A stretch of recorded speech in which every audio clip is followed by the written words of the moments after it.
We have a change of leadership in Moscow, in Russia that is, and no one noticed. Russia retreats and Putin is put into silence. This is by Dr. Konstantin Vardakas.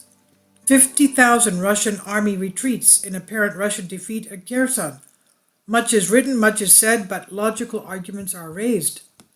Faced with such an event, why is President Putin missing when he should be taking clear positions? What is there to fear when the Russian people are watching the monologue of their top generals about the necessity of retreat? If the Russian president, Putin that is, does not appear in the next period, we must ask ourselves if there was a transfer of power to military authorities.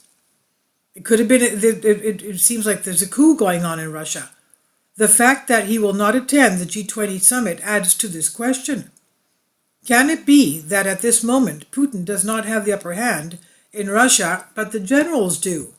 Many are talking about a Russian trap, such as Polish General Mścislaw Benek does not believe in the withdrawal of Russian troops from Kherson. He believes that Russia is luring the armed forces of Ukraine into a trap. We're dealing with a simulated retreat. Everything looks very suspicious, Benek said. The general believes that a possible scenario is a partial retreat and the setting of traps, mines, and hidden firing positions.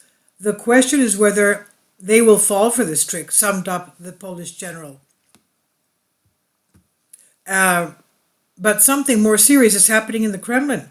Is it a matter of the Russian president's health, or should we talk about him being overthrown?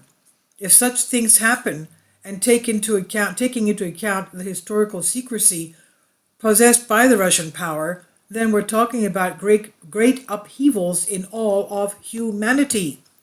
To say that the Russians are preparing their nuclear weapons and opening the Moscow and St. Petersburg nuclear shelters shows that balances are now lost. May God be our help in all this. This is by Konstantin Vardakas. I've translated this for you from a Greek article. You can see that things are really changing from day to day. Please leave your comments. Thank you for your support. Kindly support my Patreon account. The daily posts are 5 videos daily, and they are totally different from what I have on my YouTube channel. Thank you so much for your support and that you find all my content so interesting. You'll find the Patreon account details in the description box below.